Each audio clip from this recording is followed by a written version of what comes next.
Селям алейкум, хайрлы акшамлар, Сайгылатер телеканалының телесерджілері бүгін информацион программасына серетесіңіз. Сізлер үшін мен Гүлсум Халилова чалышам ве небетке бір саат сізлерлі бераберлікте бұл студияда сонки ве актуаль меселерні музакире етмеге планлаштырдық. Адет узре бізім яйнымыз екі тілде өткерлежек, қырым татарым рус тілерінде ве біз сізлернен сонки актуаль меселерні екі мусафир иле музакире етежекміз, лаф етежекміз ве чешет түрлі суалер üzerinde bazı fikirler ve analizler elbette ki seslendirilecek. Saygılı arkadaşlar, bizlerine destek etmege isteseniz bizim YouTube sayfamızga abone olmağa unutmanız ve beğeni koymağa, yani like koymağa da unutmanız. Bu bizim videolarımızın daha da çok tarqalmasına ve birçok insanların da көрмесіне imkan бережектір ve bizge bu şekilde destekni bugün vermege imkanınız var.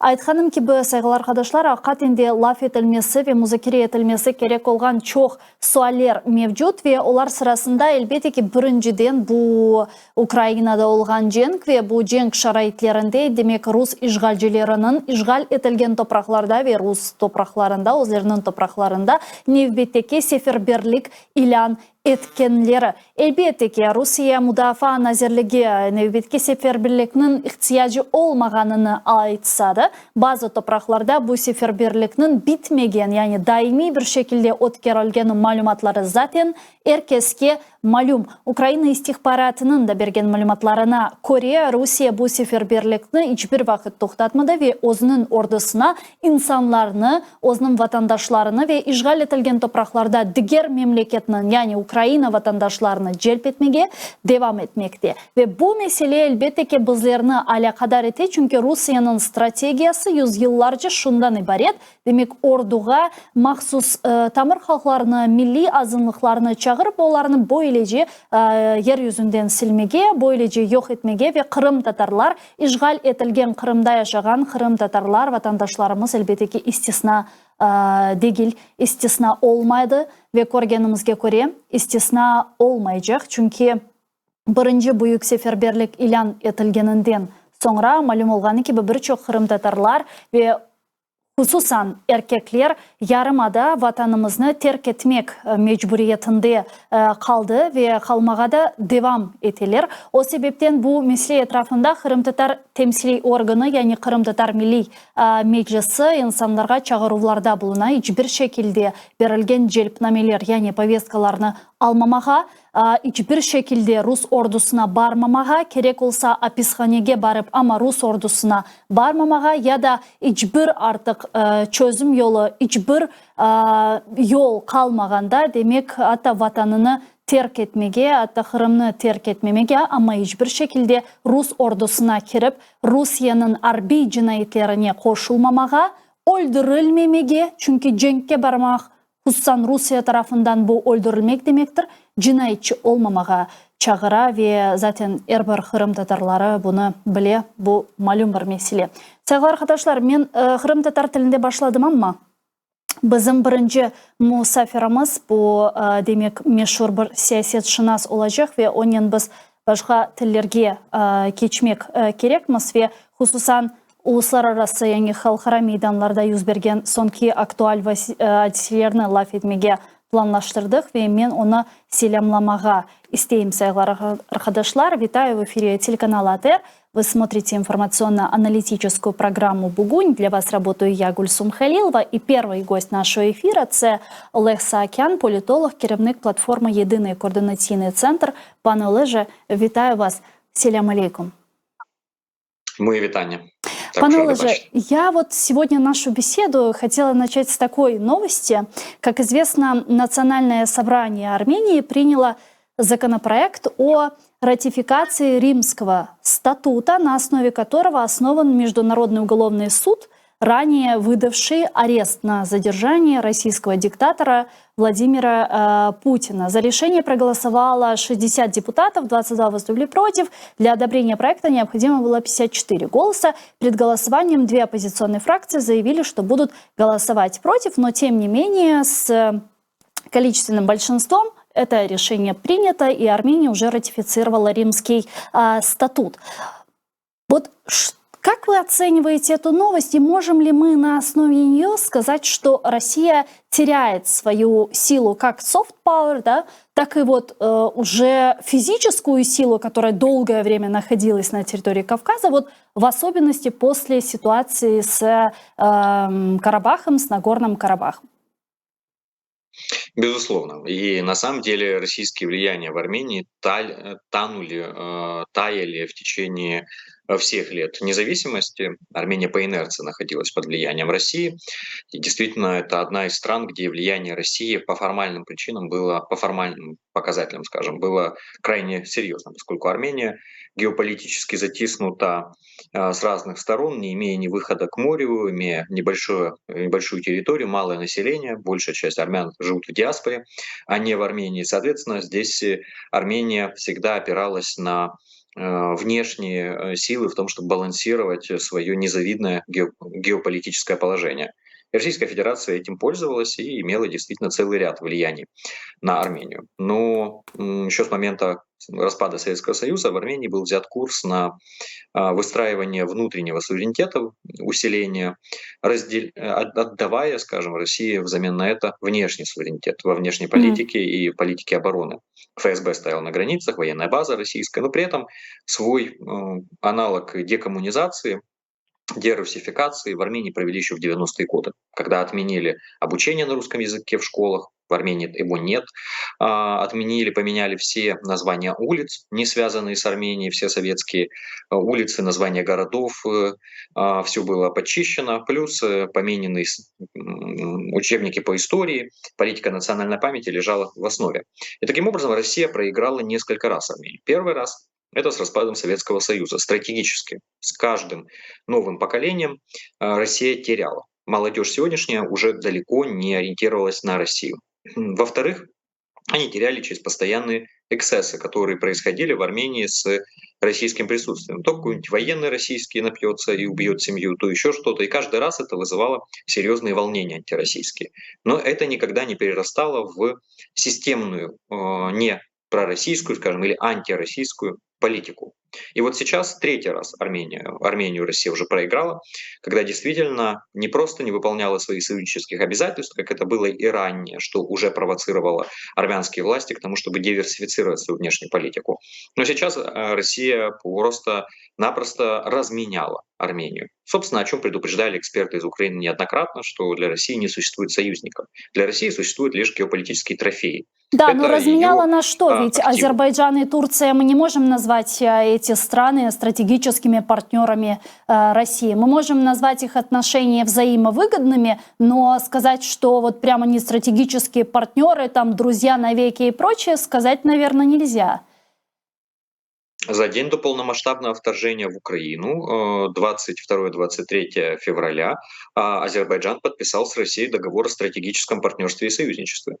Это более чем стратегический союзник. Да, но С Азербайджан множеством с нами сфер, где тоже имеет описано. стратегическое союзничество, однако в вопросах Крыма, деоккупации и прочего, как бы Армения С придерживается Украиной у Азербайджана нейтралитета. нет такого договора. С Украиной у Азербайджана нет такого договора. У Украины Азербайджан обозначен в национальной стратегии Да, как стратегический партнер. да. Действительно, но нет двусторонних договоров о стратегическом союзничестве и партнерстве.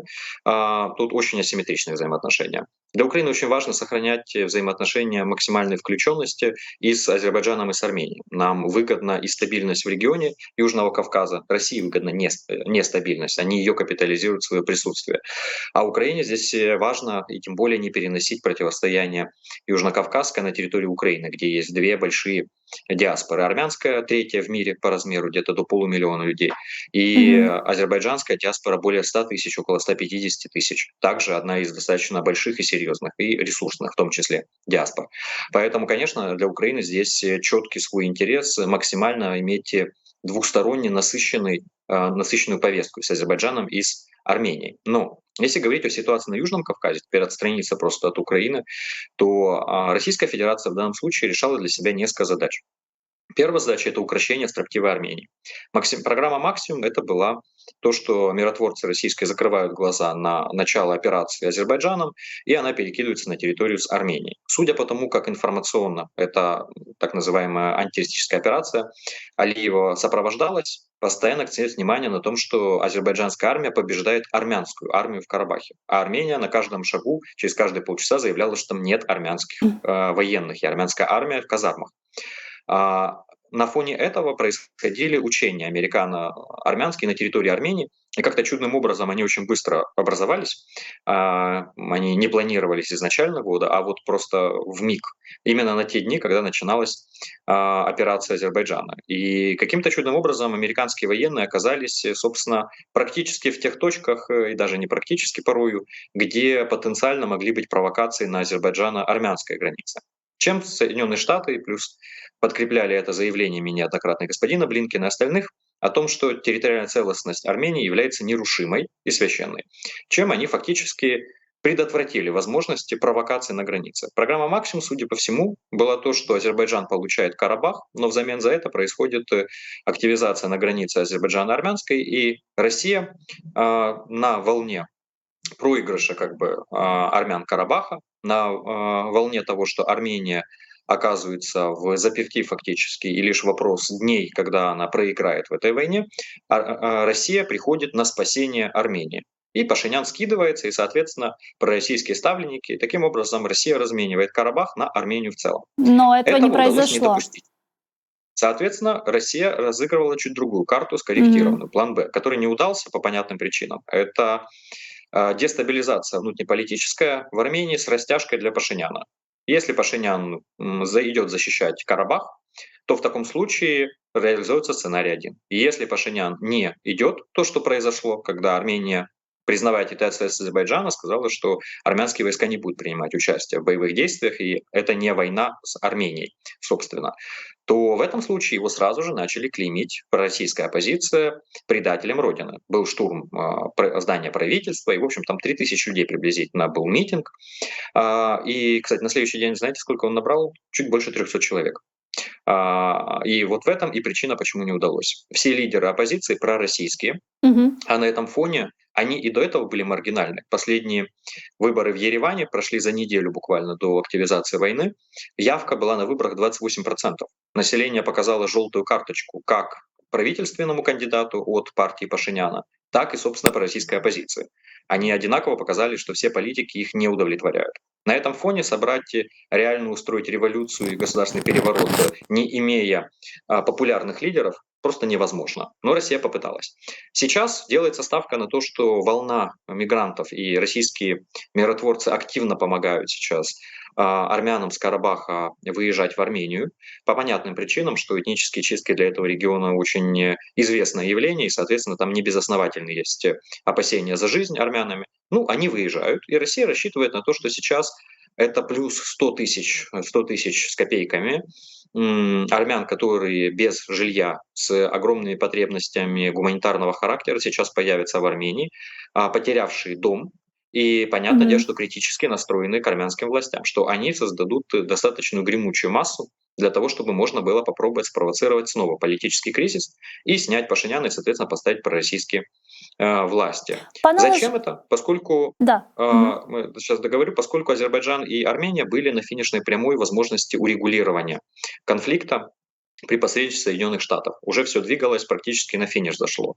И это ремейк 90-х годов, когда после победы в Первой Карабахской войне, когда Армения заняла Карабах и 6 районов оккупировала зону безопасности, так называемого Азербайджана, Армения была готова идти на переговоры и договориться о взаимоприемлемом сценарии, когда там выводятся войска из 6 районов. И, в общем, Азербайджан и Армения были близки к договоренностям. Это по словам господина Литвиненко. Помним такого беглеца с России, которого потом ФСБ накормила полонием, чаем с полонием попил.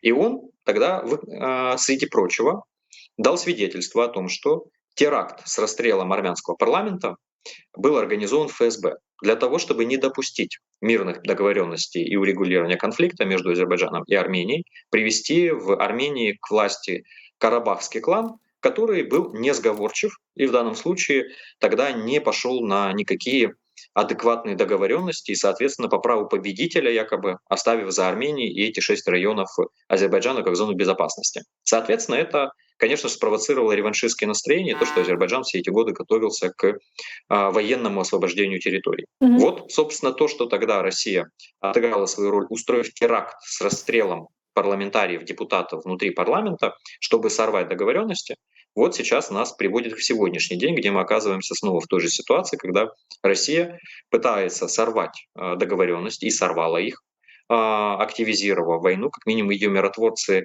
не смотрели туда, куда они должны были смотреть для того, чтобы это произошло. Они не выполнили своих обязательств. Россия не выполнила своих союзнических обязательств по отношению к Армении.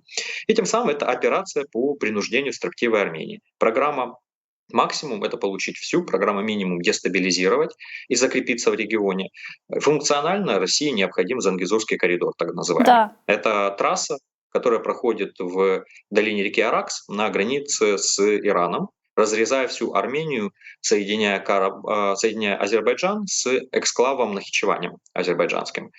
И весь спор был в том, что Армения готова открыть транзит по территории, но Азербайджан и Россия настаивали на том, что он должен быть экстерриториальный.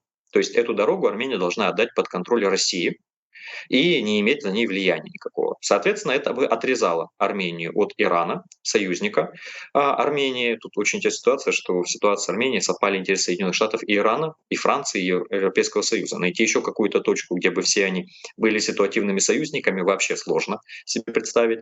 Но тем не менее, для России что это? Это коридор между Азербайджаном и Турцией, который может Россия использоваться для обхода санкций. Турецкие компании, тут никому не секрет, есть целый ряд компаний, которые под санкциями американскими помогают обходить Россию, серый импорт, все остальное.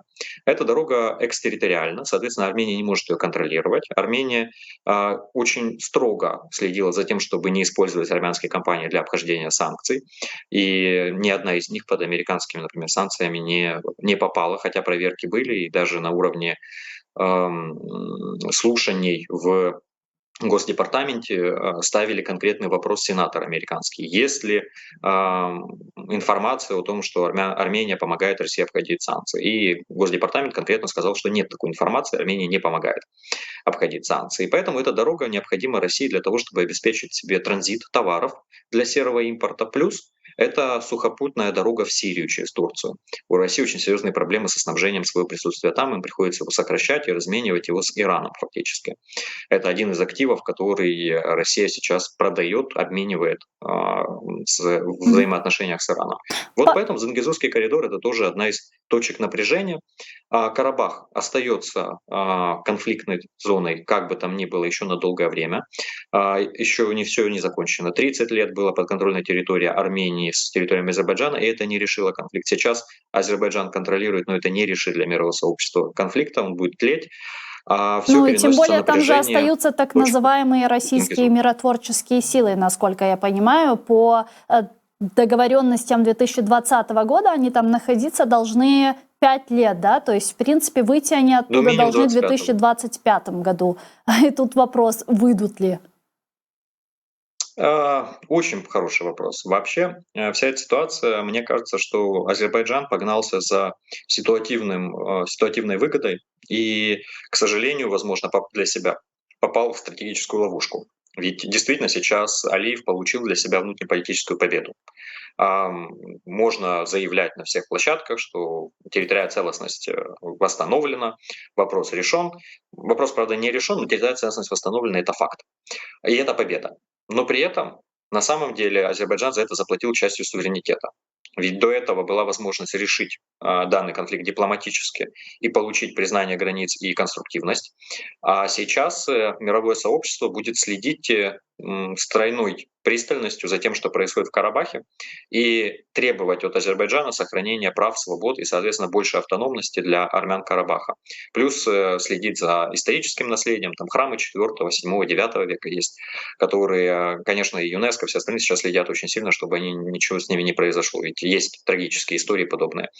И, с другой стороны, они получили теперь внутренний конфликт. То есть до этого это была ситуация внешнего конфликта, в котором есть спорные территории, непризнанные границы Азербайджана и Армении между собой, и кризисный регион внутри Азербайджана, который на армянских штыках якобы.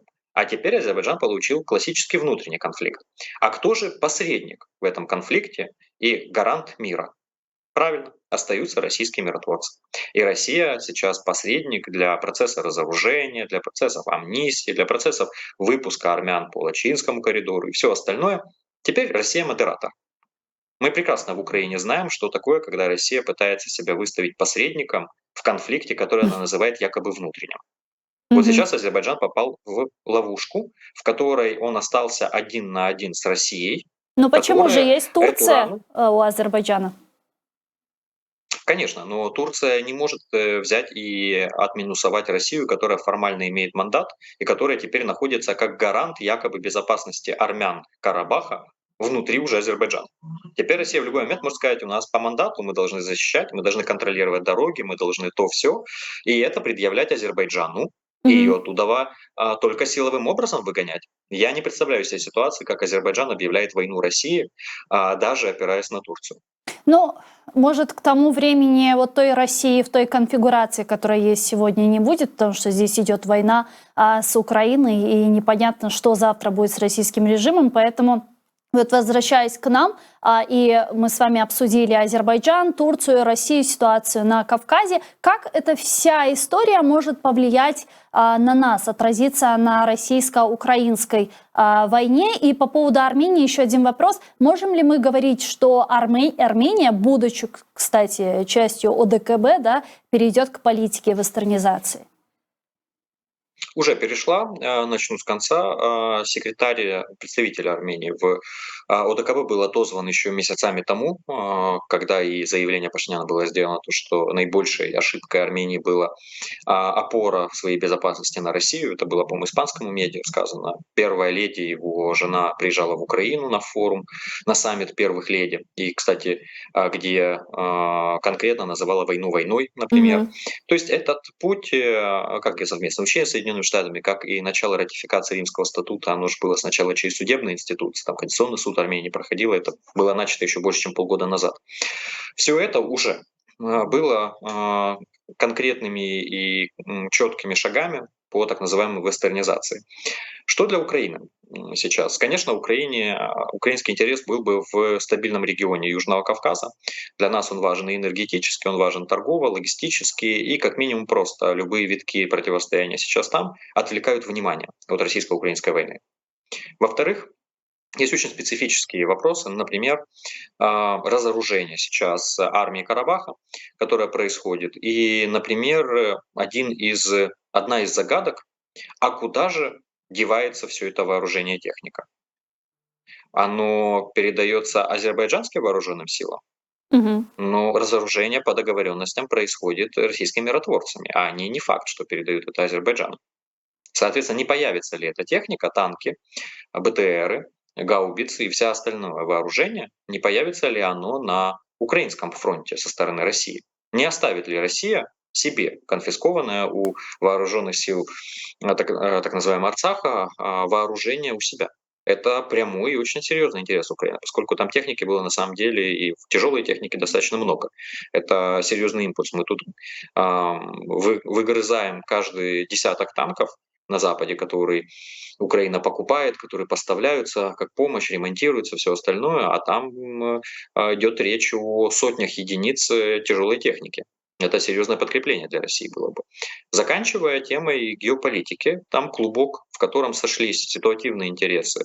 С одной стороны, Армения и Соединенные Штаты, Иран, Европа, Франция по понятным причинам, как всегда в авангарде. Но Мгм. беспрецедентно было, что на заседании Совета Безопасности как раз по вопросу Карабаха Германия заняла очень жесткую позицию по отношению к Азербайджану. Впервые. Если Франция объяснима, диаспора армянская, это как всегда можно сказать, что Франция всегда стоит на стороне Армении из-за политических причин, Да. то Германия удивила всех в данном случае. И это была очень жесткая позиция, которая заявлена. Для нас здесь важно то, что вот этот клуб стран, который сложился, значительная часть из них наши партнеры, а Иран, например, нет. Но он ситуативно там. Это новая конфигурация. Плюс забываем о том, что со стороны Армении присутствует еще один игрок. Это Индия, у которой Армения последние годы, 2 года приблизительно, закупала и закупает вооружение. И индийская сторона сделала эти договоры публичными, показала прецеденты продажи Армении вооружения. Соответственно, что говорит о том, что у Индии есть определенный геополитический интерес в регионе, и они выходят за рамки регионального лидера и начинают присутствовать в точках хронических старых конфликтов традиционных, таким образом заявляя, что у них есть шире политические амбиции, и они способны потянуть вопросы хронических конфликтов, присутствовать там. Это очень важная заявка геополитическая. А с другой стороны, Азербайджан, который наш партнер, так же, как и Армения, Турция, которая для нас реальный стратегический партнер, с Мгм. которой у нас сложные, но партнерские и глубокие взаимоотношения, добрососедские. Также Россия ситуативно там, и опять спайка Турция-Россия, которая нас явно не радует. Параллельно с этим появляется Израиль, для которого Иран экзистенциальный враг, и Азербайджан для них это клинок, который надвисает над Ираном. И, соответственно, Азербайджан опирается во многом на военно-промышленный комплекс, сотрудничество с военно-промышленным комплексом Израиля в политических вопросах во многих. Израиль является партнером для Азербайджана одним из самых приоритетных, наверное, правильно будет сказать, и стабильных партнеров. И вот пока Соединенные Штаты с одной стороны, Израиль с другой стороны. Турция, Россия по одну сторону, Иран и Соединенные Штаты по другую сторону. Мгм. А классический наш компас геополитическим, по которому мы определяем, где хорошие, где плохие, где наши, где чужие, где наш интерес, где не наш интерес, сбивается. Мы видим, как мир перекраивается, и как такие даже хронические, хорошо известные, изученные конфликты порождают целый ряд геополитических клинчей, подобных казусов, которые не предполагаются при любом другом раскладе. И Украине очень важно как минимум изучать эту ситуацию, понимать, какие интересы и мотивации движут, для того, чтобы не попасть в просак и для того, чтобы максимально обезопасить себя от рисков геополитических, в случае, если мы где-то не учтем, какие спайки сейчас и какие ситуативные союзы выстраиваются. Для этого, мне кажется, что для Украины важный урок. Вот вообще, если мы возьмем последние несколько месяцев, прям, что называется, как в школе, Мгм. можно доставать двойной листик и записывать. У нас слабая аналитика по нашим соседям.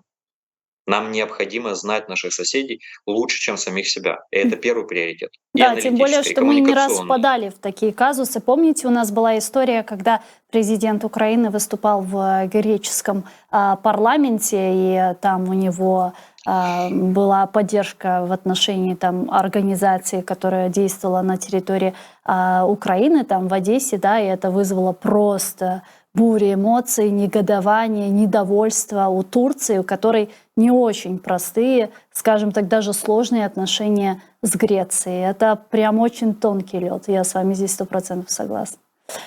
Да, и А, мы постоянно попадаем в такие ситуации. Поэтому, подытоживая 10 секунд, соседи — раз, два — стратегические партнеры, три — точки конфликта в мире. Это три приоритета, где у нас должна быть аналитика, информационное присутствие, политическое обеспечение.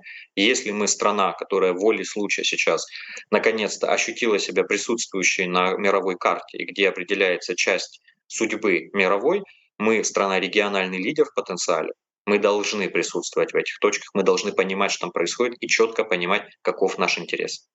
Вчера в Украине впервые в истории, как сказал глава европейской дипломатии Жозеф Боррель, прошла впервые в истории, значит, заседание Совета Министерств иностранных дел Европейского Союза. Было огромное количество там слов поддержки, да, в принципе, это то, что мы слышим на протяжении последних 9-10 лет с времен оккупации полуострова Крым. И вот вчера прошло это заседание. Что важного для себя вы почерпнули? Это был больше такой имиджевый шаг, который в очередной раз демонстрирует миру, Европейскому Союзу, всем нашим партнерам, что они рядом нас поддерживают и будут всегда рядом поддерживать, или же в этом был какой-то другой контекст, еще более важный для нас?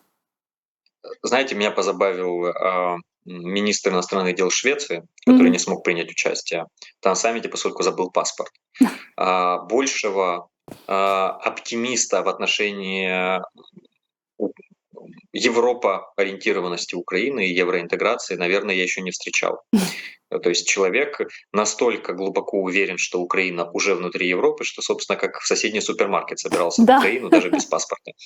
Это, конечно, позитивно, это очень радует, и от Швеции это вдвойне приятно, поскольку мы прекрасно понимаем, что в Швеции как раз проукраинские настроения очень высокие, и они там рационально высокие. Они действительно хорошо осведомлены о ситуации. Я был лично свидетелем этому и убеждался с прохожими людьми, что называется, насколько они следят за информацией, насколько они действительно осведомлены. То есть это не от эмоций, а это от осведомленности. Очень приятно.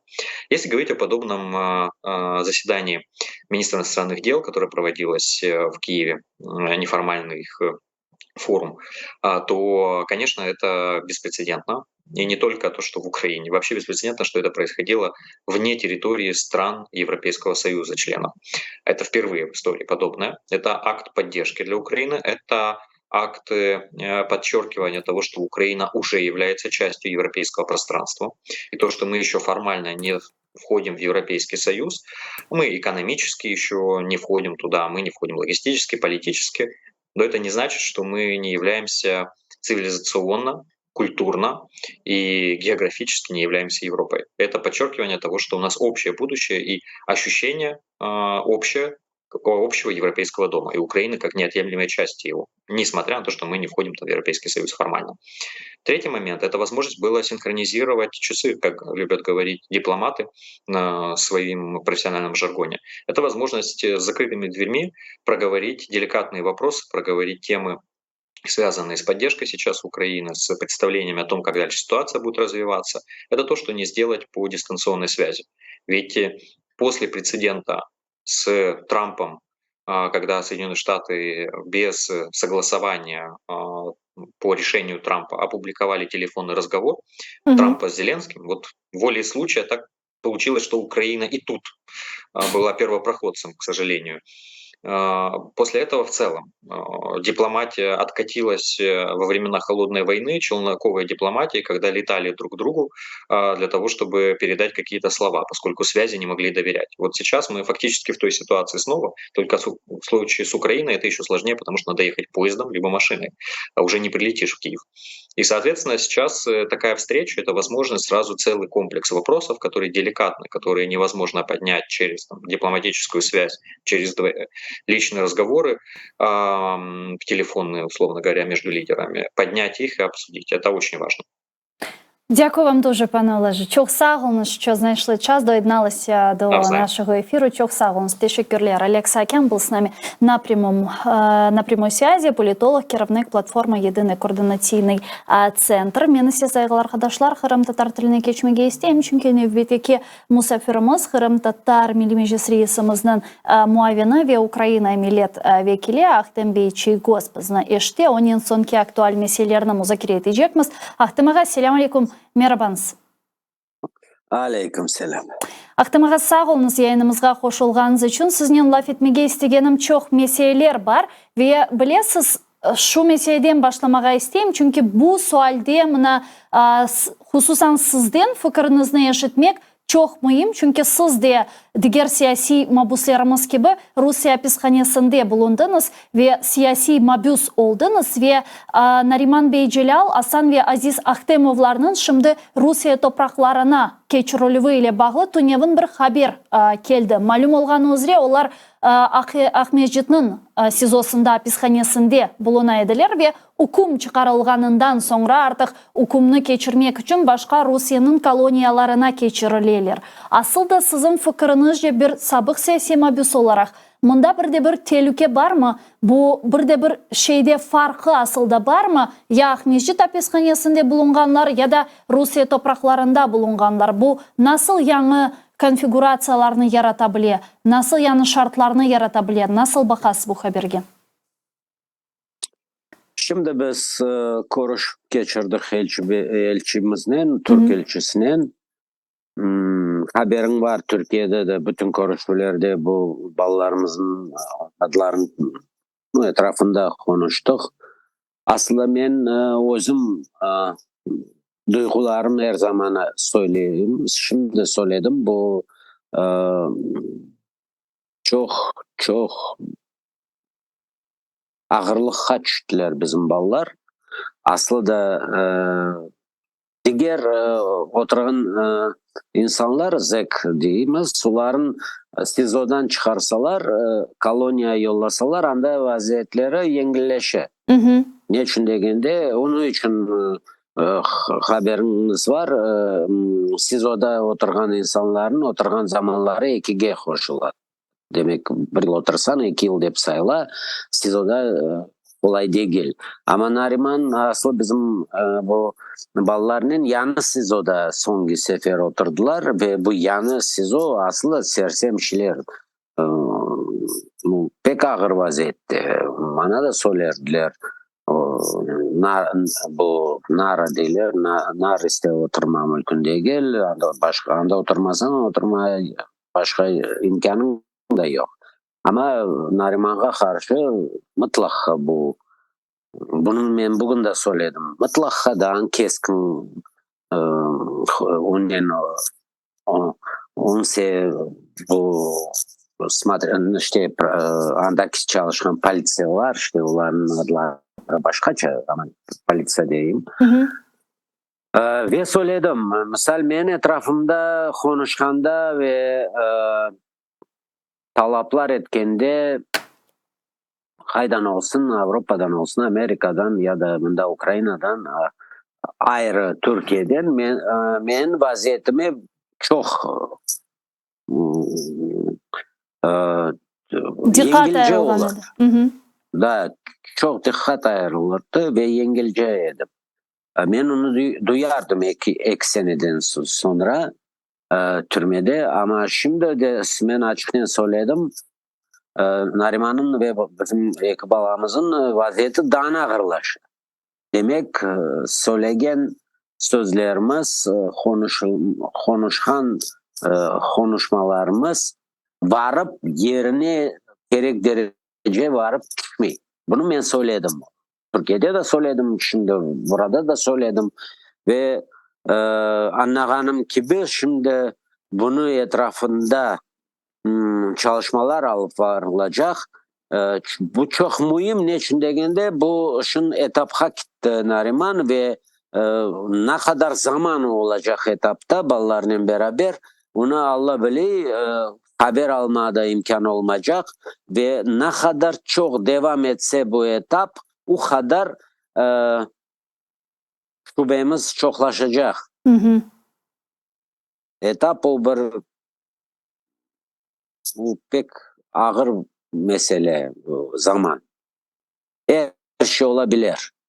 Onun için şimdi karışmaya gerek ve onu seslendirdim ve bunu tezden kozogunu alsınlar deyip söyledim. Yani hapishaneden çıkarmaları mı, siyasi mahpuslarını çıkarmak için?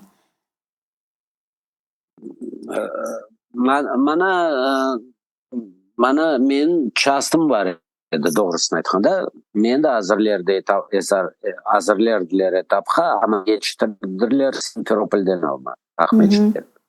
Şimdi biz kayda düşecek Nariman, onu dikkatga alacağımız ve bazı bir imkanlar kıdıracağımız. İşte aytgan sözlerim de düşünüp söyleyeyim, her şeyini aytmayayım. Ama dikkat ayıracağımız ve imkan kıdıracağımız, ona da vaziyetini yengilleştirmek için çıkarmazdan evet. Ben açıkçası söyledim. Yetiştirmesek vaziyet çok çok çok ağır dedim. Şimdi men bilgenim kadar bu aklınıza olsa ben yazgan edim o zaman türmeden 16. senede bir ayrı kanun olarak kabul ettiler bu hayvanlar, teröristler. Kolonyada 5 koloniya var Rusya'da, hayasının içinde bu kanunga esaslanıp ayrı türmeler açtılar. Böyle pek apaslı teröristler için, işte bizimkiler için pek apaslı Rusya için. Bu demek vaziyetin daha ağırlaşacak anda düşsem. İmkanın herkes gibi kolonyada yengilleşmeler var. Ama kullanıpmayacaksın. Ayrı türmede kamerada oturacaksın. Brozun oturacaksın. Bu Bu ayrı bir mesele. Ağır, Onun ya. etrafında ağır, onun etrafında şunun ayrı konuşmalar başlayacak. Mında hem farklı problemler aslında meydana geliyor. Çünkü Rusya topraklarına geçirmek bu aynı zamanda onlarını ziyaret etmekini de zorlaştırır. Çünkü mesela olarak Ahmedcid olsa mahkemeler olğanı vakit halkımız binalar o günde toplaşabilir. Yani desteklerini bu şekilde gösteriyorlar ailesi ve başkaları. Ama şimdi Rusya topraklarına geçirilgeninde hangi da vilayetke geçirileceği aktaş şimdilik benim bir bilgim yoktur. Krasnoyarsk dep aytaydılar ama da emin değilim. Anda yol da uzun devam edebilir ve bu da zorluklar yarata ailesine, korantasına. Şimdi aklıma şunu sormak isteyeyim. Aha, buyurunuz. Gülsüm, evet çok mühimdir. Hiç olmanda yılda iki kere hanım boyunca ya da benim bu Nariman'ı alganda yılda bir kere verebilirlerim. Yok mu öyle görüşme? Apayının ballarının onu alabilir. Bu birinci 5 sene hanım alındı. İşte bu приговорda birinci 5 sene o aslı türmede oturacak. Oturma borçlu. Ben eminim ki biz bunu çözeceğiz. O oturmayacak o balların yanında. Ama hanım boyunca işte bunun etrafında konuşma tuzu yoktur. Onun için biz dikkatimizni ayırak bu görüşlerge, anlaşmalarga tezden bu ballarımızın çıkarsınlar dep. Ya öyle olsa şöyle sual vereyim. Nariman'a asıl Rusya taraftan ayrı dikkat. Evet. Onu yazgan arizaları, onu yazgan şiirleri, o ince öyle bir saplay ular onun için bizge aşıkmak gerek.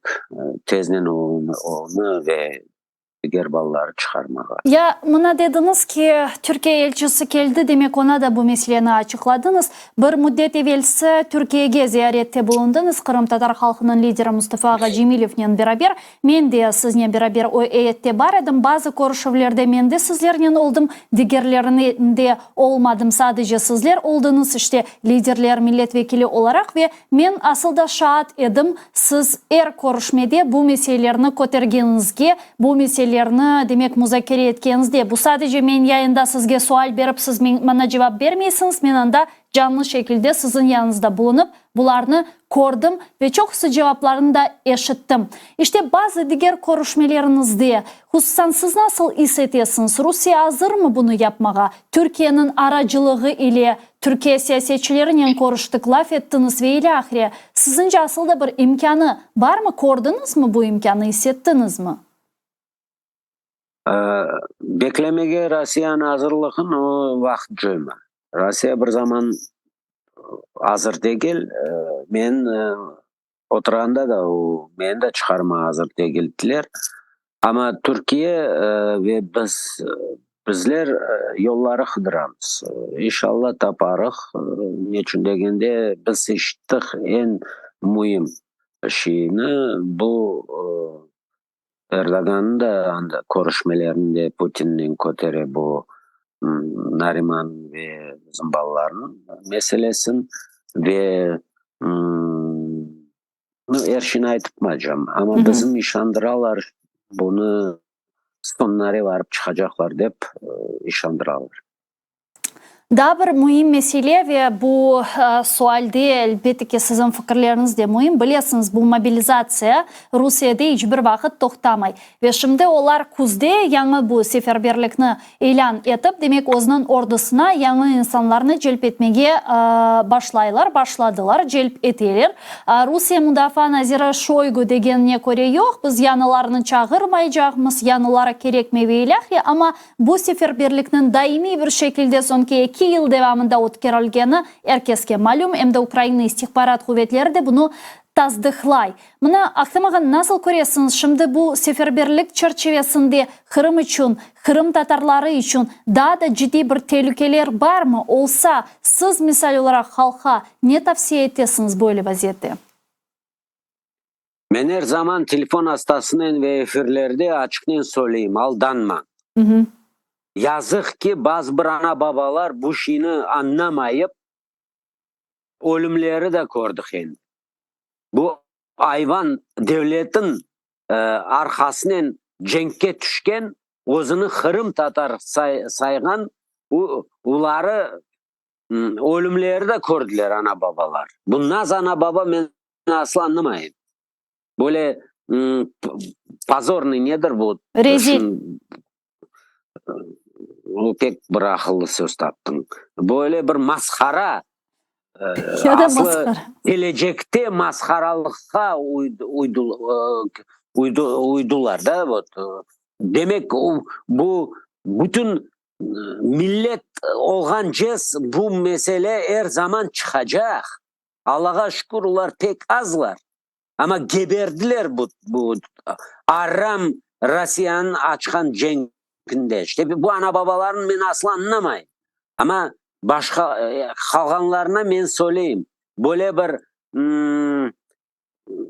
andamında bir o sözlerini в общем aldatmasınlar. Şimdi bu mobilizasyon her zaman devam ediyor. Biz haberimiz var.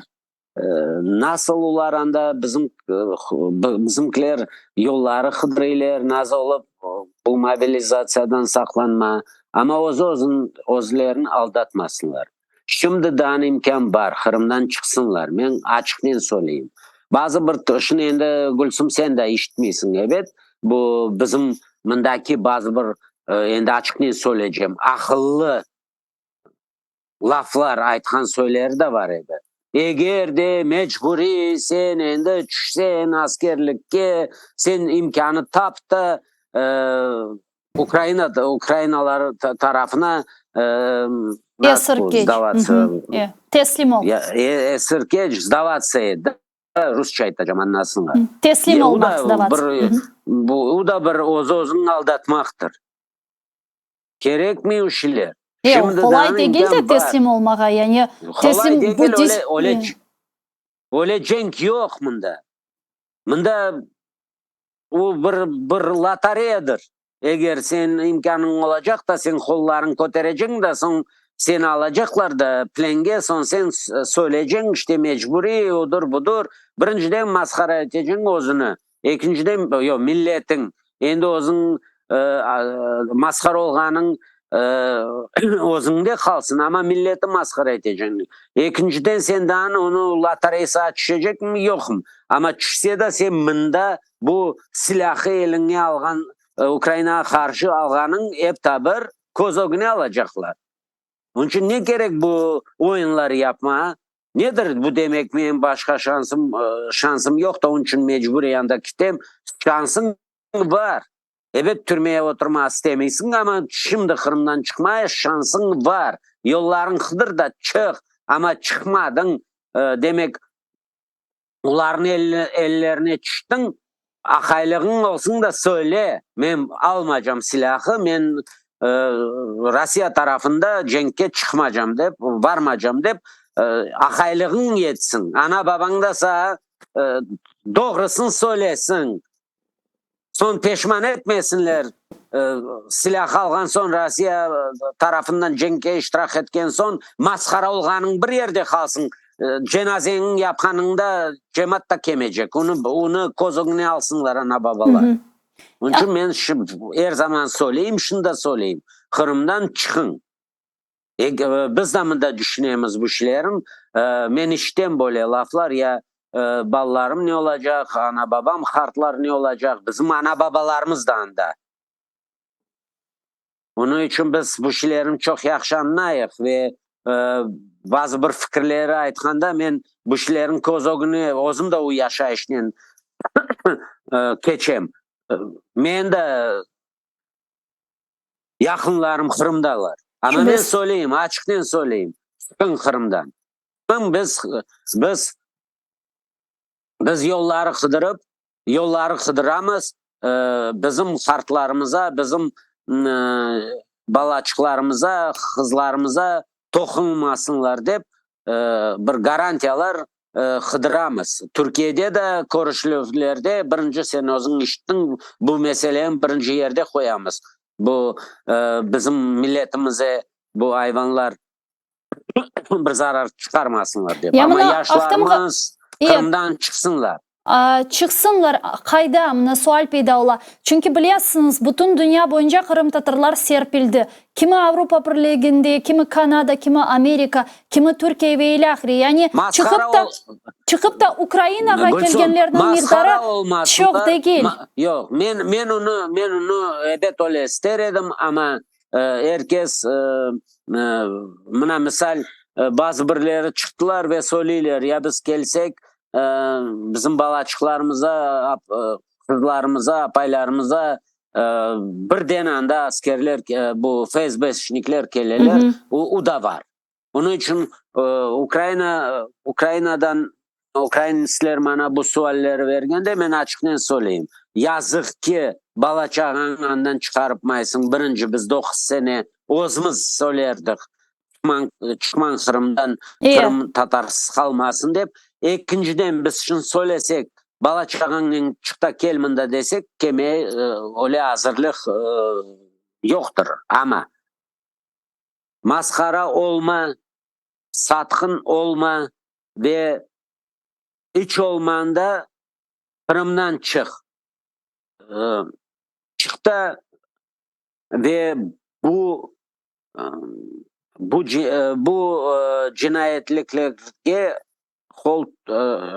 qo'shilma ve uların qo'shilma ve çıkta kaçın söyleyler mana işte ne yaşayacağımız çık ayıp da olsa o gruzчик olup çalış bir yerde O'zbekistonda ya da Kazakstan'da ama bu maskaralığa kol tutma çık diyeyim. Ben açıktan söyleyeyim Gülsüm. Çıksınlar onu o nazdiler oyunlar bu aram devletten oyunlar olmaz. İlle bir gün tutulacaksın. Ama son ayıp da olsa kötün yanacak. İşte Kırım'dan anladım. Bizim de maskara etme, o'zing de maskara olma. Aktam Ağay, ya böyle sual misal olarak elbette Rusya ordusuna hiçbir şekilde barmağa gerek mi? Bu esirlik fikri de men de bu meseleye pek hoşulmayım çünkü esirlikке tuşmak o kadar kolay değil, canını berip de tuşayabilirsin. Bir de dezertir olsan bu çıkan orada da seni peşinden öldürebilir. Yani Rusların kendisi o da var. Yani bu biraz daha çok ağır mesele. Başka ülkelerde biliyorsunuz çok sayıda Kırım Tatarları serpildi ve ilahri. Sonradan onları nasıl toplamak mümkün? Ya da belki de çağırıp yapmak gerek Ukrayna'ya gelsinler. Çünkü Ukrayna'da misal olarak şimdi Kırım için savaş, Kırım için çatışmalar başlayacak ve Kırım Tatarlarının Kırım için kurešken de ayrıca bizim geleceğimiz için gayet böyle güçlü bir argument olabilir. Bizim argumentlerimiz yeterli. Bugün bu Kırım'ın işgalciler boşaltmasına çalışkanlarımız kurešimizin alıp arkamızda. Sonuçta bu bizim vatanımız. Gülsüm, bu mesele argumentte değil. Eğer elbette yaşlar geliler, bazı birileri askerlikке koşuluyorlar da Ukrayna'nın askerliklerini. Bizim askerlerimiz Kırım Tatarlar kaç cenazelerde de olamız ve onların yanında olan Ukraynistlerle konuşamız çok sıcak sözler söyleyler bu bizim askerler için. Bizim Kırım Tatarlar kim bugün cenkte Rusya'ya karşı hepsine hürmet çok. Onun için hoş olanlar öyle söyler var haski o adlarını çıkarmaylar ne için degeni Xorantaları Kırım'da. Onu da biz anlıyoruz. Evet. Ve ama o proses gitti. Ama böyle açıknen elan etmeye men belesem biz onu yapmagan sebebimiz onu tesiri var anda Kırım'daki yaşagan yaşlarımız hasları çıkmaz deyler. Özün bilirsin bütün bu sınırlarda onların çok tutaylar ve çok sualler verirler. Sınırdan çıkan son herkes ille de bizden bağlanıyor. Söyleyeceğimizin söyleyi. Dağılgan dünyada işte bu Avrupalarda, Amerikalarda çıkan bizim insanlarımız kim Kırım'da son 15-20 sene yaşadı, bu birden kaytacak Kırım'a. İnşallah. Dağılıp gitmeyimiz. Dağılıp joyulmamız. Buna umut etemiz çünkü nüfusumuz iki dakikamız var. Sen koygan suallerin yeri var. Emosiyalarımız çok, biz seninle çok konuşamız. Ama bazı bir fikirlerimizin böyle açıklamayacağımız. Onun için konuşamız, telefonla konuşamız, mındak eliyle konuşamız. İnsanın ve son yardımcı olamız. Ama askerlerimiz, bizim Kırım Tatar askerlerimiz Allah'a şükür gözleri açık, betleri açık ve milletin betin yaxşı tutaylar. Akadinde bugün Ukrayna'nın 5.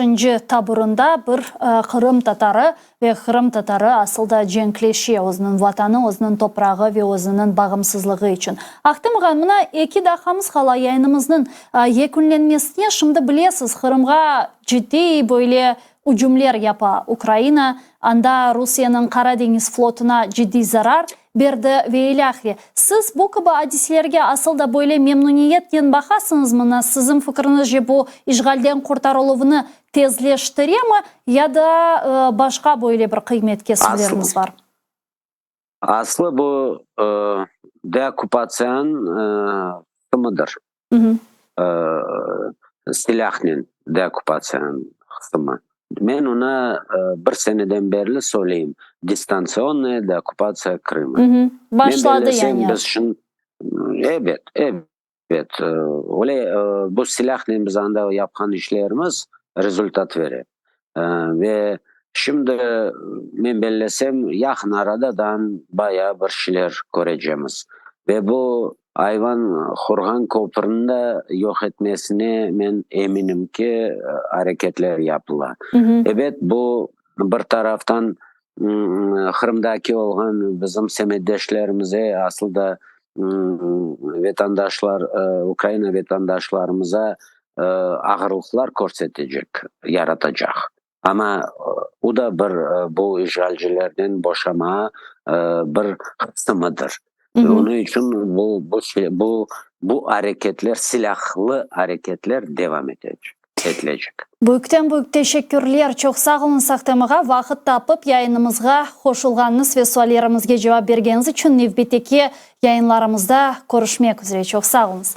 Milli Meclis Reisimizin muavini Ahtem Beyçigos ve Ukrayna milletvekili bizle canlı bağda edi. Saygılı arkadaşlar, biz ise bu gibi canlı yayınlarımızga daima devam edeceğimiz ve sizler ile beraberlikte sonki aktual meselelerini laf edeceğimiz. Çünkü kun-kunden Kırım'a yapılgan hücumlar korgunuzga göre şiddetleşe ve Rusya özünün kuchini hem işgal etilgen topraklarda hem Ukrayna topraklarında açkan cebelerinde joya. Hususan Karadeniz flotu sonki bir ay içerisinde ciddi zarar gördü ve bunlar Ukrayna hücumlarının neticelerinde olgan hadiselerdir ve görünüşe göre Ukrayna bu hücumlarını devam ettirecektir. O sebepten şunu kaydetmege isteyim ki saygılı arkadaşlar, Rusya'nın harbi bölüklerinin, Kırım'da yerleşken harbi bölüklerinin çevre çetlerinde yaşayan insanlarga çağrılarda bulunamız ki o yerlerden biraz uzaklaşmak mecbur olacak insanlar ve gerekli olacak zarar көрмемелері үчүн, чүнки бу нокталар Русиянын арбий бөлүклері Украинанын кануний максатларыдыр. Айнен Кырым көпүрө олғаны кебі. Өзімізге диқат етейік, мұхайт олайық, Кырым тезден ишгалден куртарылажагына умутлерimiz тамдыр. Атерли олныз, эйликлерде көрүшкенже.